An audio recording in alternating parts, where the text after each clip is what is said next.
दशमी, श्री शिवाय ग्यारस नमस्तु और द्वादशी। दशमी, एकादशी और द्वादशी। एकादशी का व्रत, दशमी की रात्रि को जो आप भोजन करें वो सात्विक करें।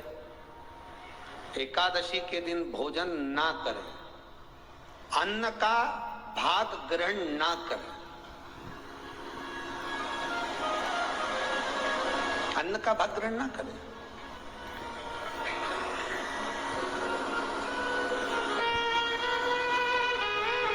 कितना सुंदर कहा है महाराज जी। यदि आपके यहाँ पर गौ माता है, आपके घर में अगर गौ माता विराज रही है, आपके घर में अगर गौ माता है, गाय की अगर आप सेवा कर रहे हैं, अच्छा कितना सुंदर लिखा है धेनु मानस में।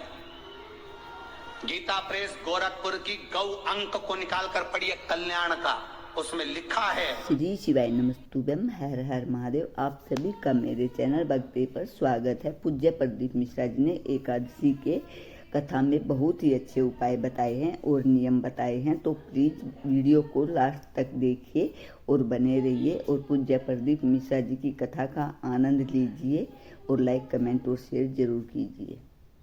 मुहूर्त में सुबह के समय पर गाय की पूंछ को पकड़कर या गाय की रस्सी को पकड़कर जो 2 कदम भी चल लेता है, उसके लिए भगवान विष्णु वैकुंठ का मार्ग और कुबेर का मार्ग प्रशस्त कर कर खोल देता। जरा पढ़िए, धेनु मानस को पढ़िए, गौ अंक पढ़िए, गीता प्रेस गोरखपुर का कल्याण का अंक निकाल कर पढ़िए कि गाय का मात्र रस्सी पकड़कर 2 कदम चलने वाले के लिए मार्ग प्रशस्त हो जाता। एकादशी के दिन अगर आपका व्रत है तो आप भूलवश भी डब्बे में रखी हुई रोटी गाय को ना देते हुए कुछ थोड़ा सा फलहार, कोई केला, कोई सेब, जो आप खाते हो, अंगूर, पपीता, जो आप ग्रहण कर रहे हो, उसका थोड़ा सा भाग आप गाय को प्रदान करो। आप गाय को दीजिए।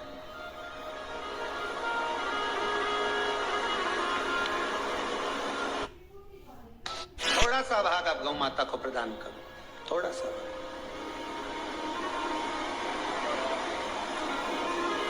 सारे व्रतों में केवल एक व्रत ऐसा होता है एकादशी का, जिसका उद्यापन पहली एकादशी पर भी कर सकते हो।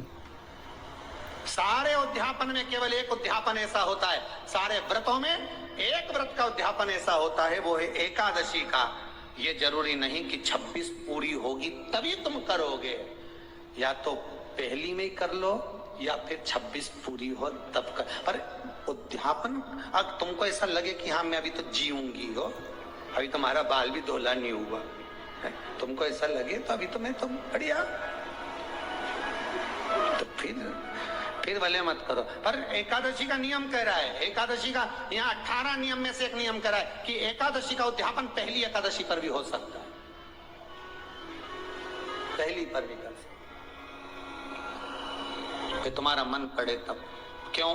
तो पहली पर करने से क्या फल मिलेगा? तो एकादशी की नियमावली कहती है, अगर मान लो आपने पहली एकादशी पर भी उद्यापन कर लिया, इसके बाद में जितनी एकादशी करोगे वो सारी तुम्हारे खाते में जुड़ती जाएगी। मतलब बैंक में खाता खोल लो, ठीक है? खाता खोल लिया, अब जितना कमाता जाओगा उसमें डालते जाओ, जितनी कमाई करके लाओगे उसमें जमा करते जाओ। एकादशी एक बार उद्यापन पहले में भी हो गया तो बाकी का पुण्य तुम्हारे खाते में आ जाए, उसका पुण्य। एकादशी का उद्यापन बड़े महीने में, माघ शुक्ल एकादशी के दिन, माघ का महीना हो, शुक्ल पक्ष की, जम के बोलिए एकादशी हो, प्रयास करना कि आप उद्यापन करें, भले 5, 10, 11, 12 जितनी एकादशी हो जाए, 26 हो जाए तो ज्यादा अच्छी है, नहीं तो आप करें तो माघ महीने की शुक्ल पक्ष की एकादशी के दिन आप उद्यापन करें, प्रयासरत प्रयास। बड़े महीने के अंतर्गत जो उद्यापन, हाँ चतुर्मास के अंतर्गत उद्यापन नहीं होता एकादशी का, बहुत ध्यान दीजिएगा हमारा। पूज्य प्रदीप मिश्रा जी की कथा को ध्यान से सुनिए। पूज्य प्रदीप मिश्रा जी ने बताया है कि एकादशी व्रत एक ऐसा व्रत है सभी व्रतों में जिसका उद्यापन हम एक व्रत करके भी कर सकते हैं, और माघ महीने में अगर इसका उद्यापन किया जाए तो वो बहुत ही अच्छा होता है। पूज्य प्रदीप मिश्रा जी कथा में बहुत ही अच्छी बातें बता रहे हैं। प्लीज लाइक, कमेंट और शेयर। सावन, भादो, कुंवर, कार्तिक जो 4 महीना होते हैं भगवान के शयन करने के, इसके अंतर्गत एकादशी का उद्यापन नहीं होता, और इसके अंतर्गत उद्यापन करना भी नहीं चाहिए एकादशी हमारा। एकादशी का उद्यापन माघ महीने की शुक्ल पक्ष की एकादशी के दिन आप बहुत प्रेम से आनंद के साथ करिए महाराज। परंतु एकादशी के उद्यापन में सबसे ज्यादा अगर कुछ जरूरी होता है तो 24 तरह का नैवेद्य जरूरी होता है। कितने तरह का? 24 तरह का नैवेद्य।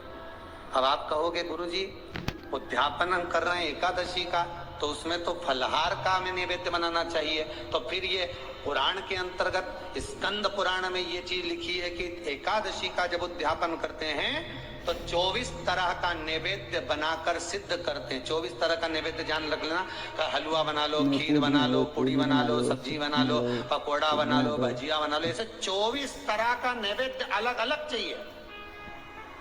पर लोग क्या करते हैं, खोपरा पाक बनवा लेते हैं 1-2 किलो और 24 जगह रख देते हैं। स्वीकृत नहीं है। 24 तरह का नैवेद्य रखा जाता है।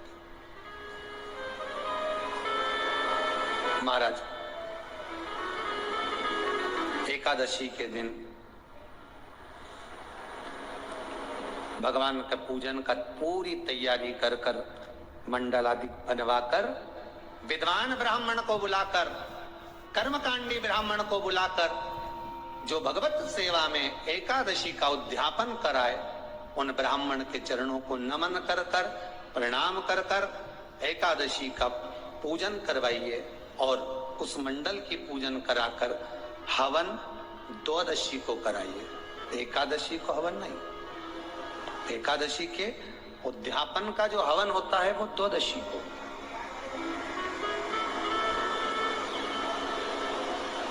एकादशी का उद्यापन द्वादशी का बड़े प्रेम से आप खूब आनंद से हवन पूजन कराओ। पूजन कराने के बाद, हवन कराने के बाद 26 जोड़े ब्राह्मण ब्राह्मणी के बुलाकर भोजन कराकर उनको भाव से जो आप समर्पित कर सकते हो, जितनी आपकी सामर्थ्यता हो, उस सामर्थ्यता के अनुसार आप दान धर्म पुण्य करो, आप उन्हें प्रदान करो। और बन सके तो एकादशी की रात्रि को भी जागरण करें, और द्वादशी के दिन जिस दिन हवन करें उसकी भी रात्रि को कुछ जागरण करें। जागरण का मतलब पहले भी कथा में कहा, प्रदोष की कथा में वर्णन किया था।